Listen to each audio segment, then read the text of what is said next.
So tonight we're going to be talking about how to successfully launch your first career and pay back your debts.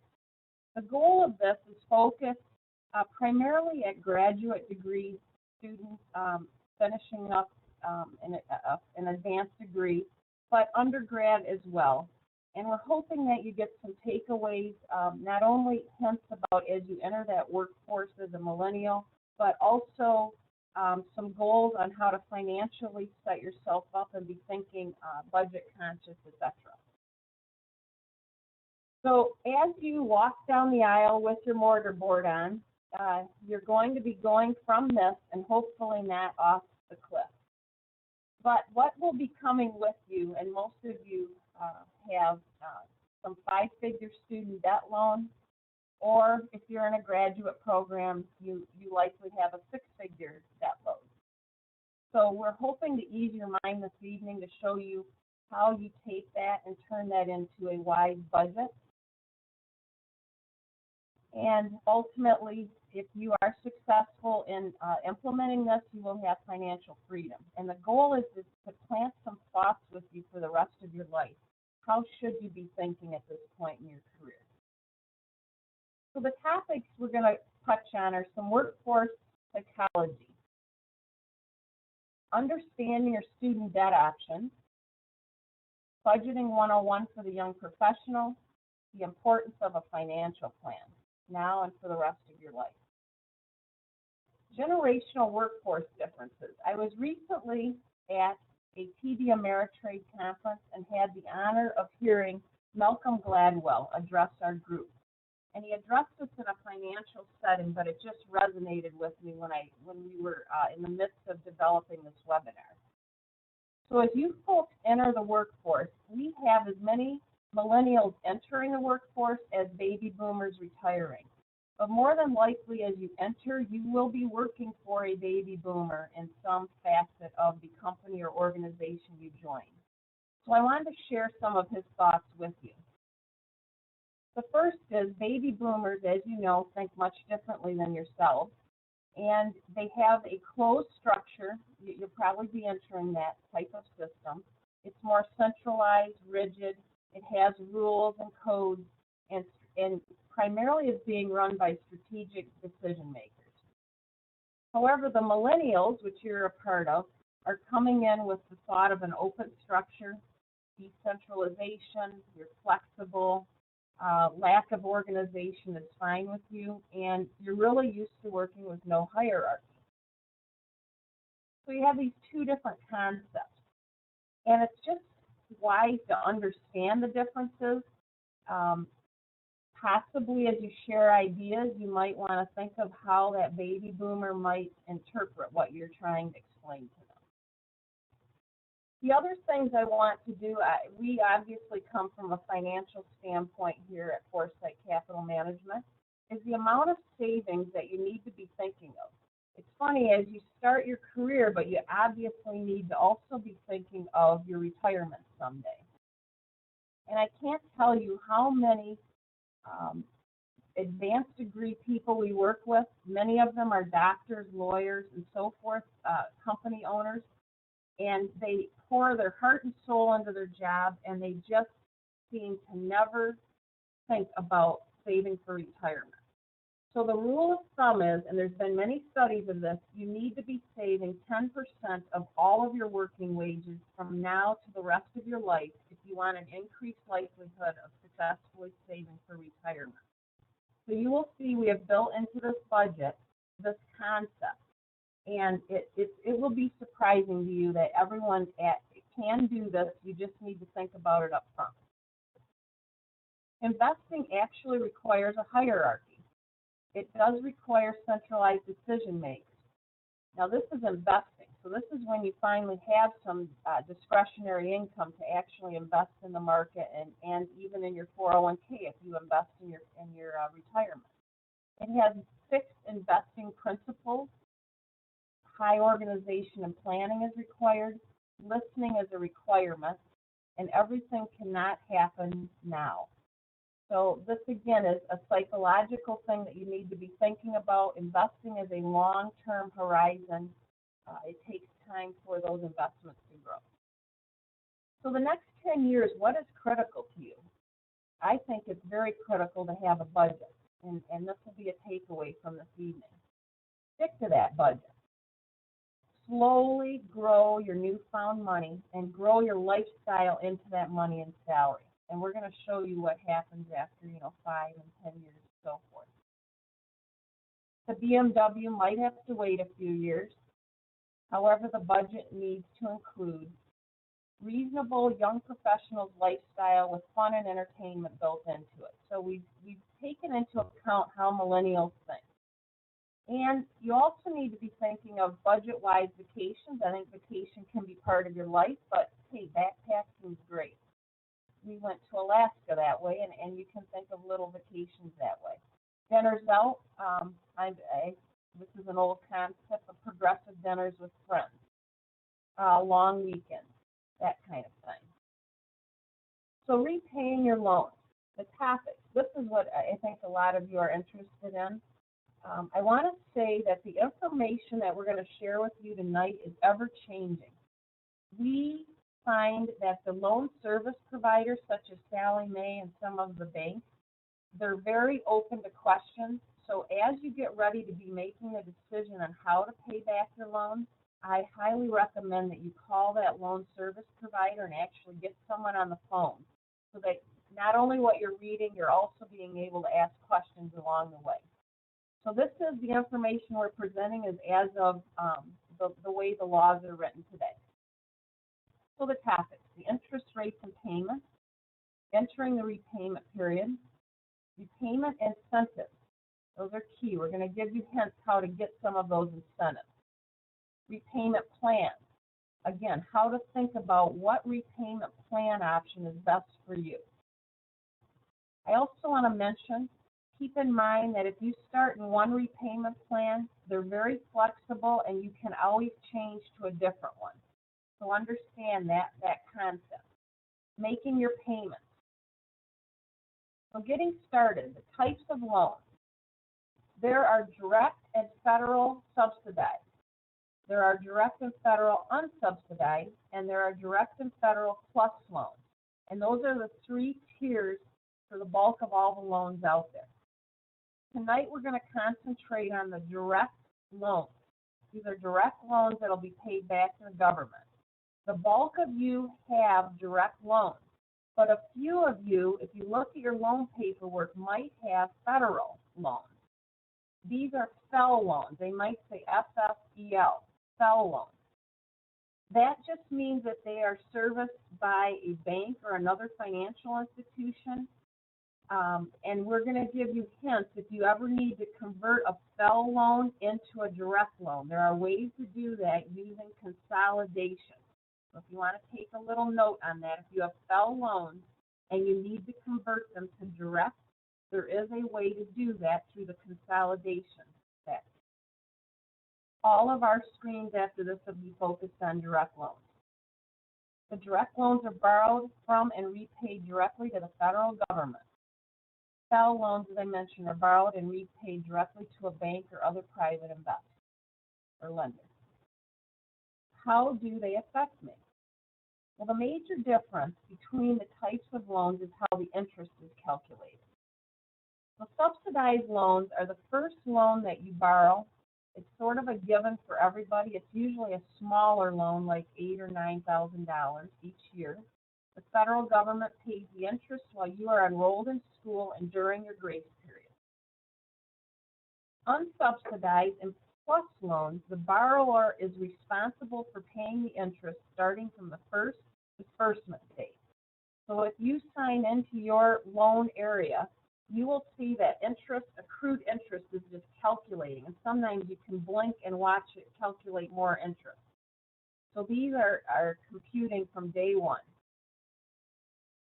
The goal is, while you are a student, try to make interest payments during school to avoid the capitalization of that interest.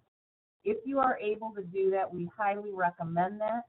If you take gifted money from relatives, or if you have extra work money you earn and can afford it, try and stay ahead of some of that accrued interest on the unsubsidized and plus loans as possible. Capitalization, as I mentioned, is if you let the interest accrue on unsubsidized and plus loans, it will add to the principal balance of those loans. And it makes higher payments after school, and you get that first job. It increases the loan principal balance. You pay interest on increased loan principal balance, and the total repayment amount ends up being much greater over the life of the loan. And we're going to show you some examples of capitalized interest versus net. And here's one right now. So this is a person that borrowed $37,500 for 4 years. So every year they racked up about $150,000. And the capitalized interest, if they would have let that go for those 48 months, 7.9% interest, totaled in the right-hand column, second row down, is $33,322. So if they capitalize that onto that loan turns from $150,000 into a $183,000 loan. And ultimately, under the standard repayment, which is a 10-year payback, it ends up being the total amount repaid, if you let it capitalize, is $265,000, or almost $50,000 more for that borrowing. It actually is more interest paid than what you originally borrowed each year, which was only $37,500. So capitalization is really something you want to try and avoid and try and stay ahead of that accrued interest if possible. Some of the folks that have hired us as they've been students going through college or grad degrees have had us do studies where if they borrowed a little bit more to kind of pay not only their standard of living in year 2, 3, and 4, but also to sort of stay ahead of that capitalized interest, it ended up making sense in some cases. So that's one of the studies that we can help with if you're still in school. Entering the principal repayment period, though. Things that will trigger it, obviously, are graduation, if you withdraw from school, or you drop below half time. All of these will kick you into what they call the grace period. Your grace period after one of these trigger points is 6 months. So you have 6 months to really figure out how I'm going to repay this, what's my first job, how am I going to live within that budget. And note, the plus loans do not have a grace period. The plus loans start out right away. Unsubsidized loans are charged interest during this grace period. So 2 options, pay the interest or allow the interest to capitalize, and the repayment period begins 1 day after the grace period ends. So what do you do during the 6-month grace period? Use your time wisely. We recommend making a dynamite resume, interview, locate that first job. That is very key. Use this time to get financially organized and select a repayment plan.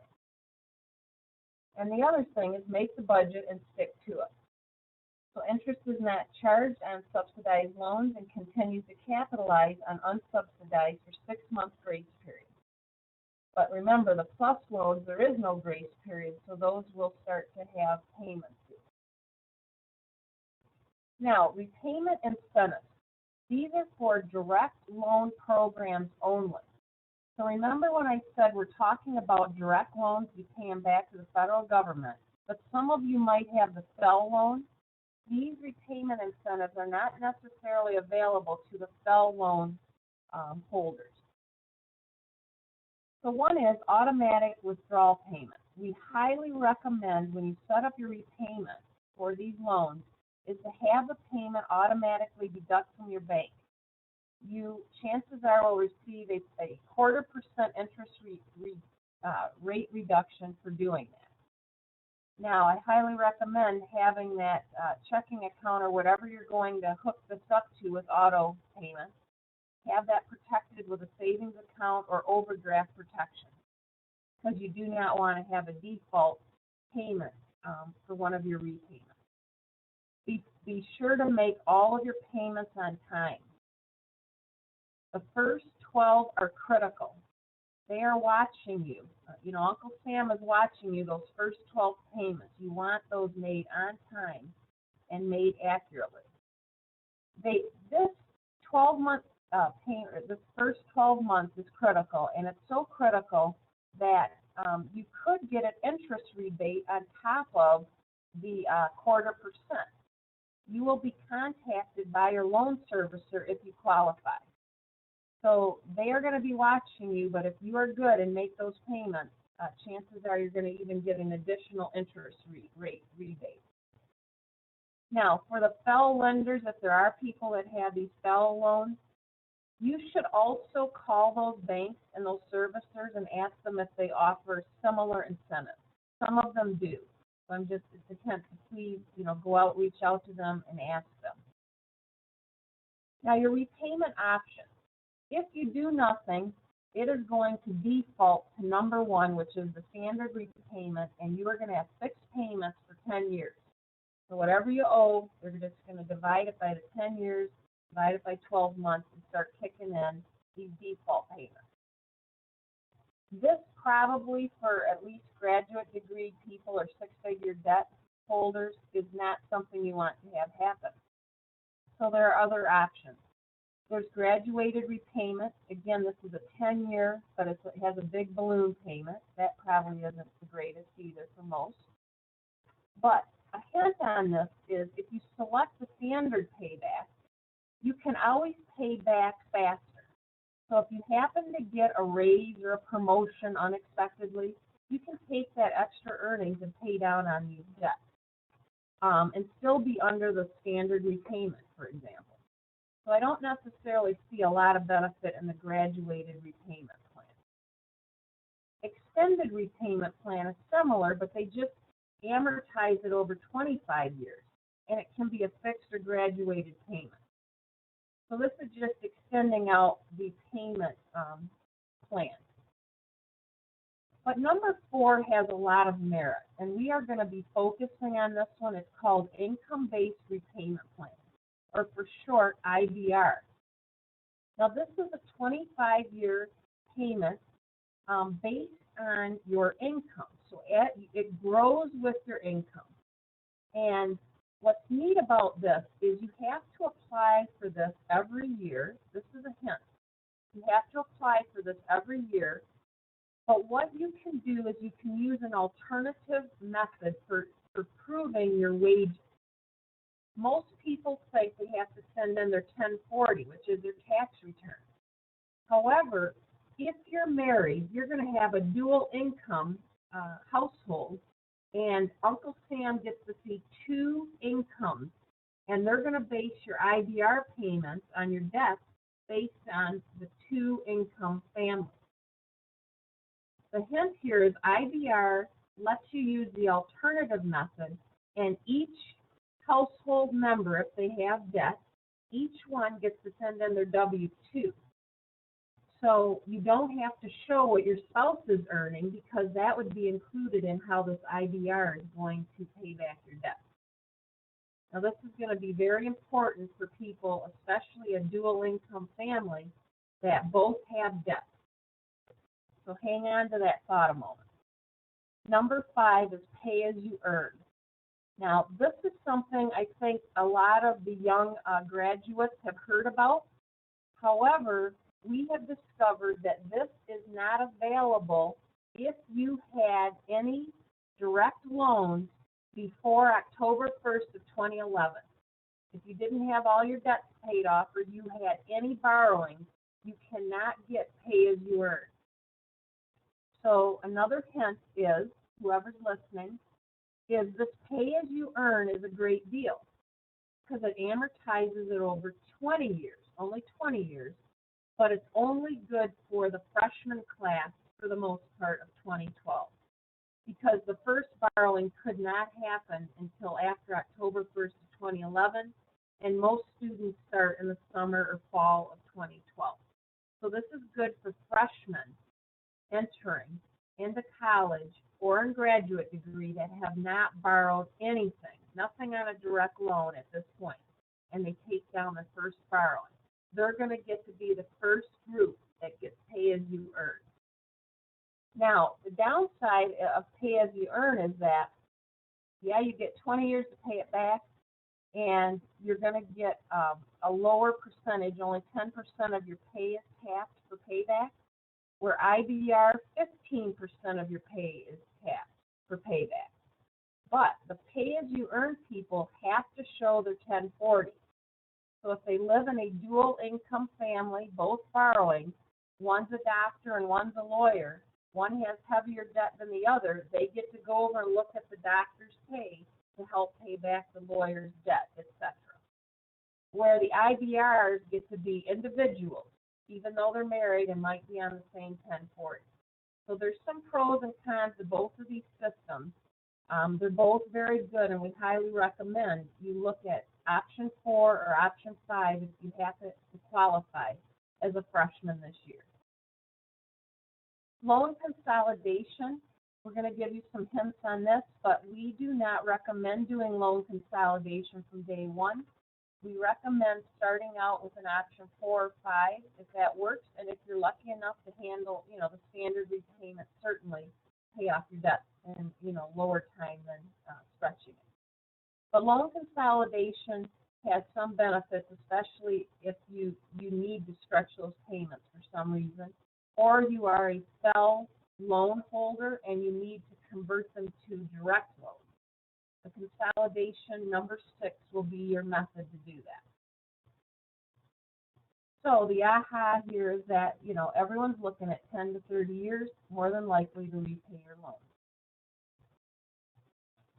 Now, loan consolidation, as I mentioned, a lot of people like to do this because they can simplify their loan repayment to one bill and one lender. However, you're going to get a blended interest rate when you do that, and you're going to stretch your payments over 30 years.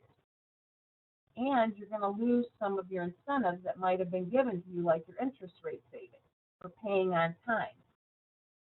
So only use this if you really need to, or you truly you're in a stretched situation from a budget standpoint, or one of you loses a job or whatever, and you need to consider this for other reasons. But the new fixed interest rate is a weighted average of your current loan. It will always be below 8.25. Income-based repayments can be continued under consolidation.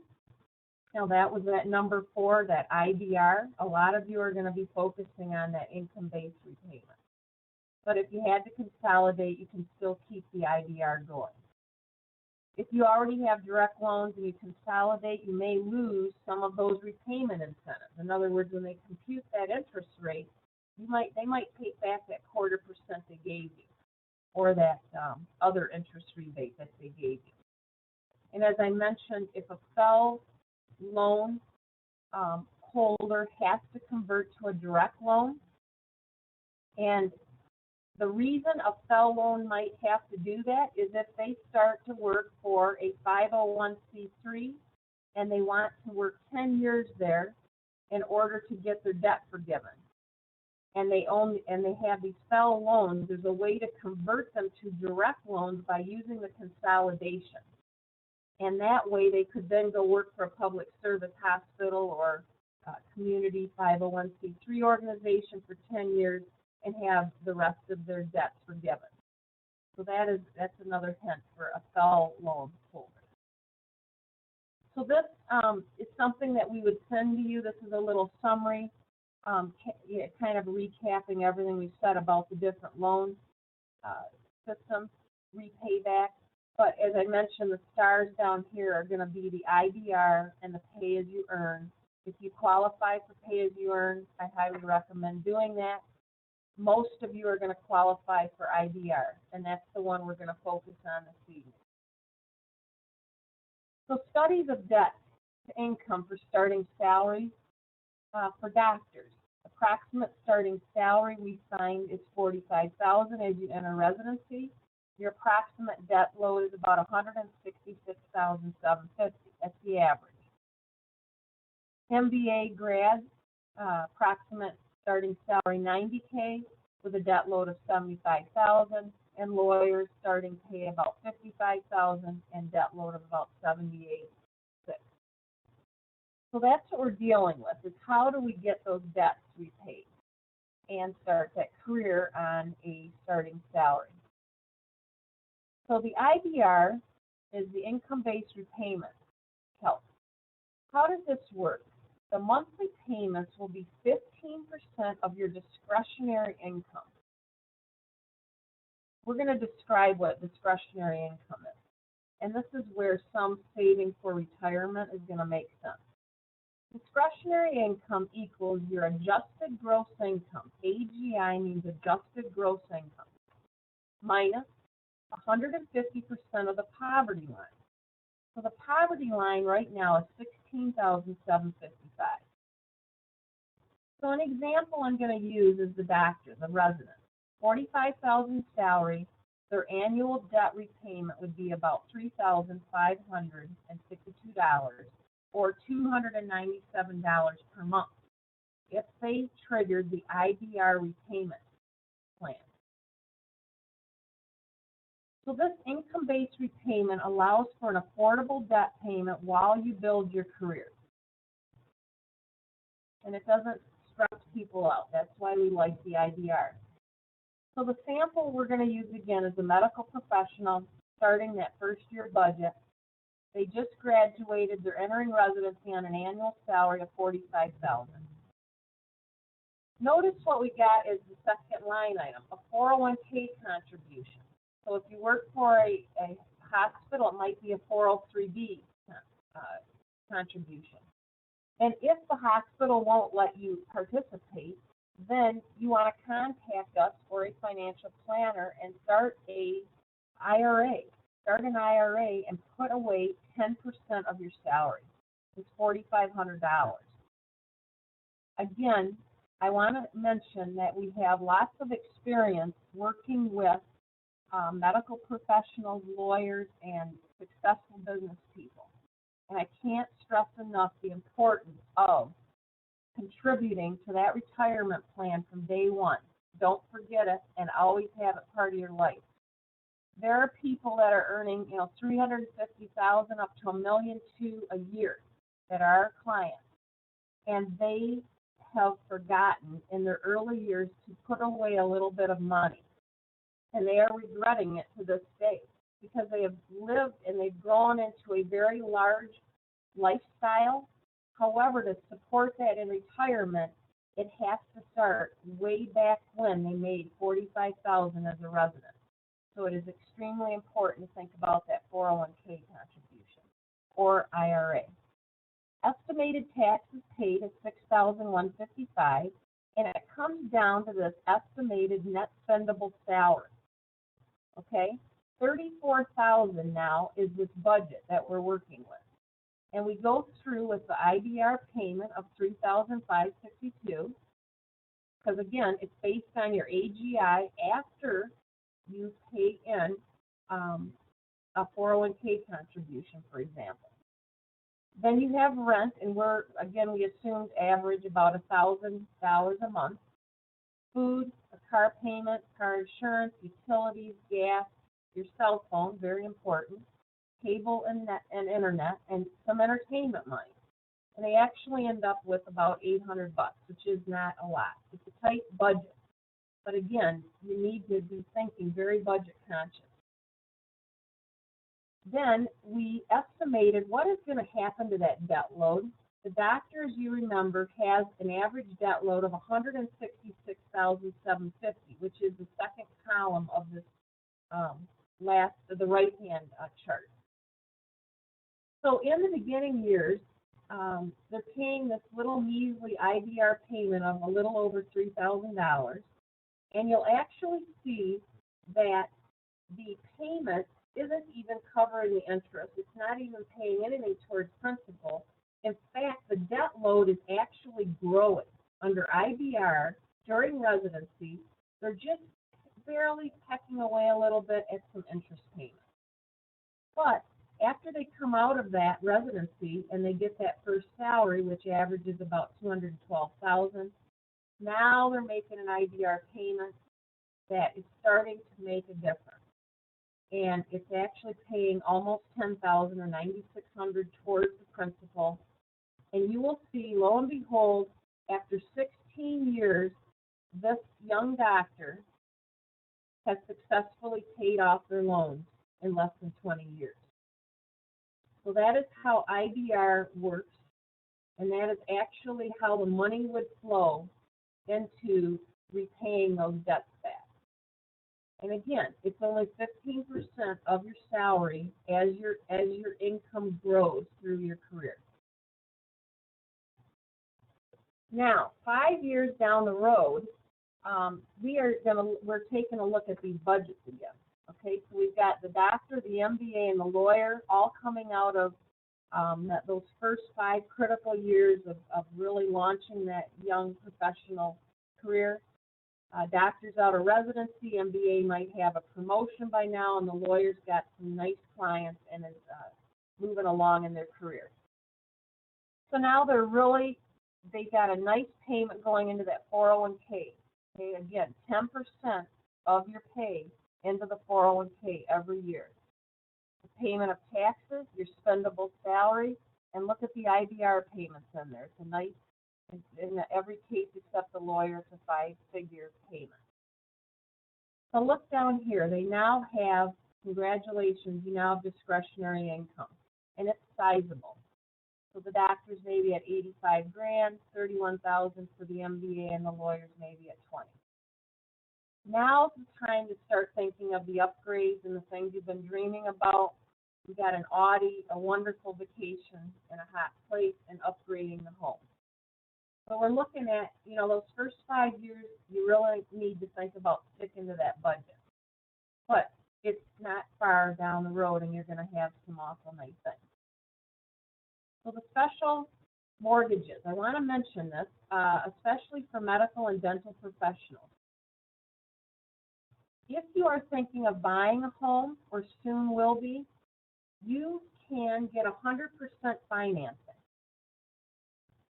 Have no PMI. PMI insurance is private mortgage insurance. It is very, very expensive. And for people that don't have credit or have low salaries, such as medical and dental professionals as they're starting out, this would be very cost prohibitive to get a home.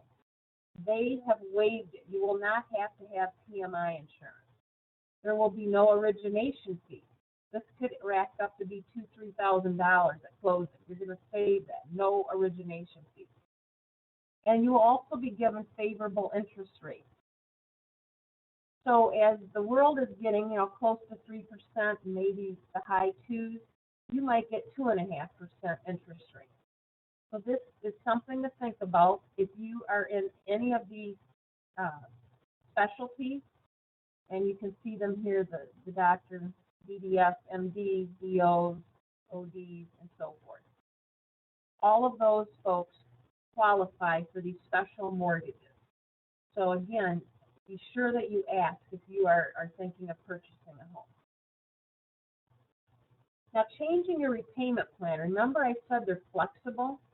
You can start out one way, and if your life changes, you can change it. The government does not mind, and neither do these service providers. The key is communication. You need to contact the loan holder servicers. If it's Sally Mae or if it's a fellow loan provider, whoever it is, pick up the phone and discuss things with them. They are full of information, and they are always willing to help. So the direct loans, again, anytime you need to change that repayment pattern, call them. The maximum repayment period under a new plan must be longer than the current one. You have to remember that. If you're under a 10-year payback, the chances are they're going to stretch you into something that's longer. The federal education loans change repayment plan, you can only do it once a year, so that's a little bit of a pullback. But if you do have a federal education loan, again, make sure if you want to change it, you just have to do it once a year. And you can always consider loan consolidation if needed. and keep your old repayment plan. So that's always just a way to stretch it to 30 years. So important notes. You may prepay all or part of your loans at any time without penalty. So again, if you do fall upon maybe some inherited money or grandma gifts you money or whatever it is, and you want to take that money and pay down your loans, you can do that at any time to get out of debt quicker. However, after you begin repayment, any extra amount paid over your required amount will reduce your outstanding principal balance. Except for, we don't suggest kicking heavy repayments in on IBR or pay-as-you-earn payment plans unless you can pay them off, because the IBR and pay-as-you-earn will calculate your payments once a year, and it locks you in for 12 months of payments. So that, again, is not suggested. If you do IBR, we suggest sticking with that until you can actually pay them off. So your credit history, and I'll tell you, there's going to be another reason. The IBR and pay-as-you-earn folks will have their debts forgiven at the end of their loan period. So I want to say this several times during this webinar. If you pick IBR, the 25-year payback, or pay-as-you-earn if you happen to be a freshman and you get a 20-year payback, if you make your 15% payments every year for 25 years under IBR and you still owe debt, it will be forgiven. That is how the law is written now. If you do pay-as-you-earn, you're a freshman today, and you do a 20-year payback, you're going to pay 10% of your pay on the dual income, but after 20 years, your debts are forgiven. So again, there's not a huge incentive to put a whole bunch of money down if you know at the end you might have some of that forgiven. So but you got to live with it for 25 years of making payments. So there's a double-edged sword here. Your credit history will be affected if you do not repay your loans in accordance with your repayment plan. But if you pay them ahead, they always accept money, so that's not a problem. It's only if you have to miss it or you default. You do not want to do that if you can help it. Call them before you default. So, however, as I mentioned, if you select the 25-year IBR or the 20-year pay-as-you-earn payback, after the loan period, which is the 25 years or 20 years, the remaining balance is forgiven. And this is in the direct federal loan program. So if you have the FEL program, you need to check with your service provider.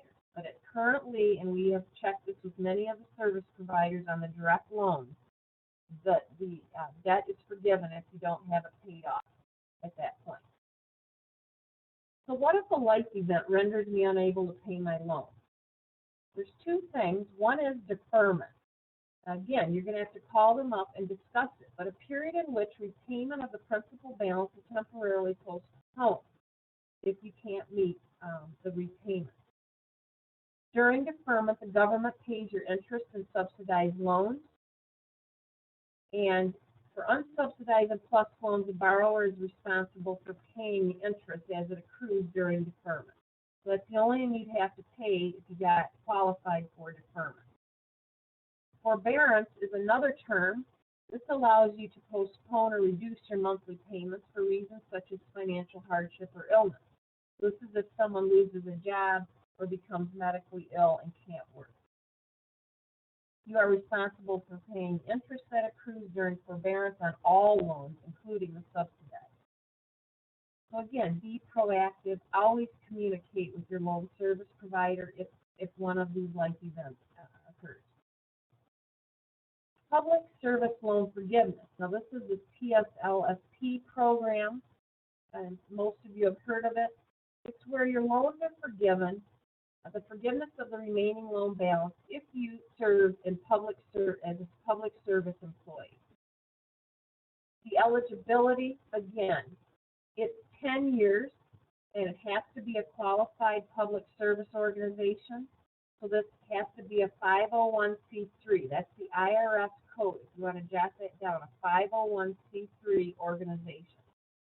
Many hospitals are this, government entities are this, and so forth. So you make 120 payments every month on your loan payments, 10 years, as you're working for this public service organization. The payment plans can be IDR or pay as you earn. And they not include payments while loans are in school status. So in the grace period or deferment or forbearance, it doesn't count. It has to be 120 payments over a 10-year period. Eligible loans under the PSLFT are the federal direct loans. The FFEL loans, again, the hint is if you consolidate them and turn them into a direct consolidation loan first.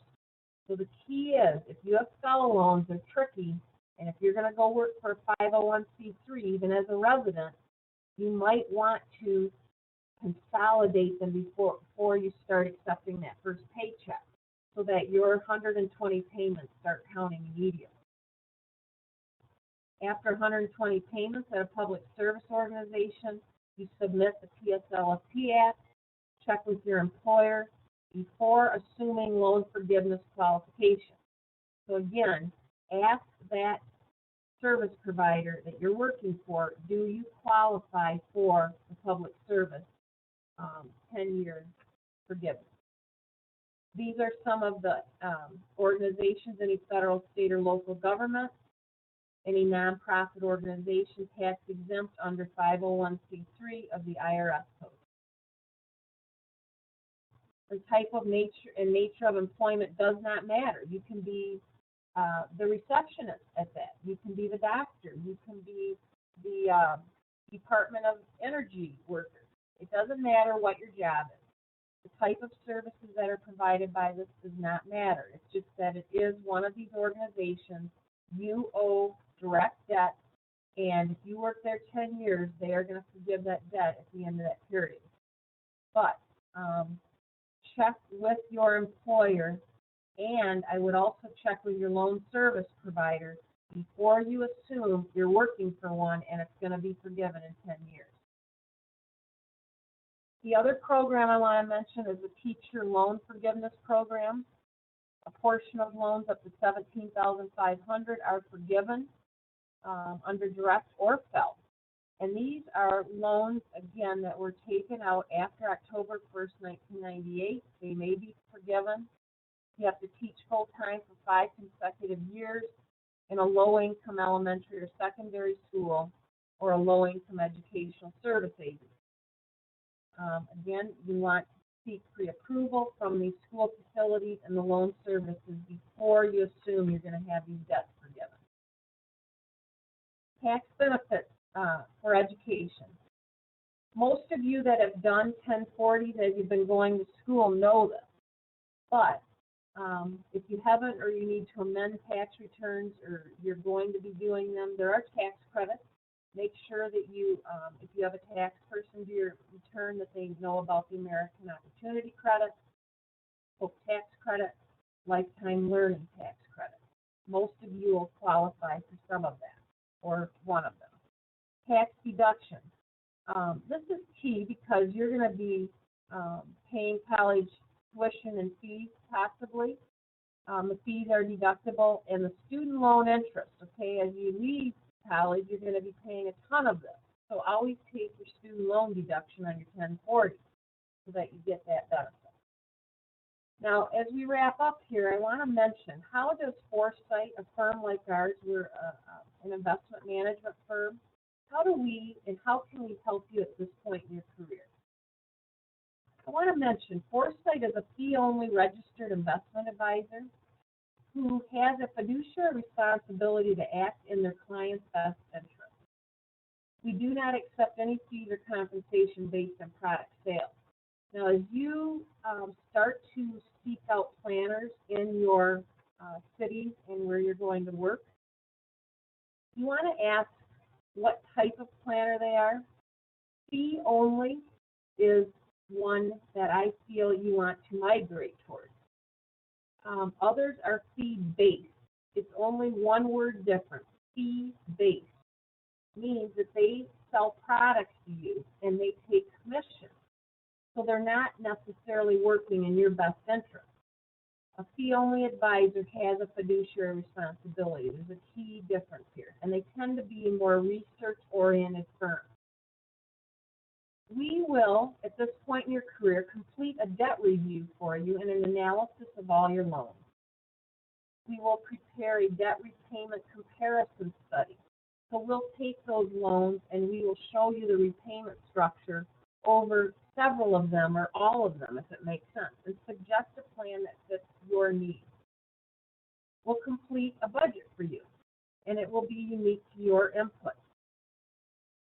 And ultimately, we'll guide you to financial independence and investing for your future. I think there's a lot of things that a firm like us can help you with, and we're more than willing to help. If you're interested in pursuing our assistance, there is a simple questionnaire that we would ask you to fill out so that we would have these unique inputs that are unique to your situation. You can call us or email us at the address there on the screen. And our Young Professionals analysis, which I consider all of these items here, it begins at about $250. So it's quite a bit of output that you get back, and I think it would really get you started on the right foot. So any questions at this point? How do we open this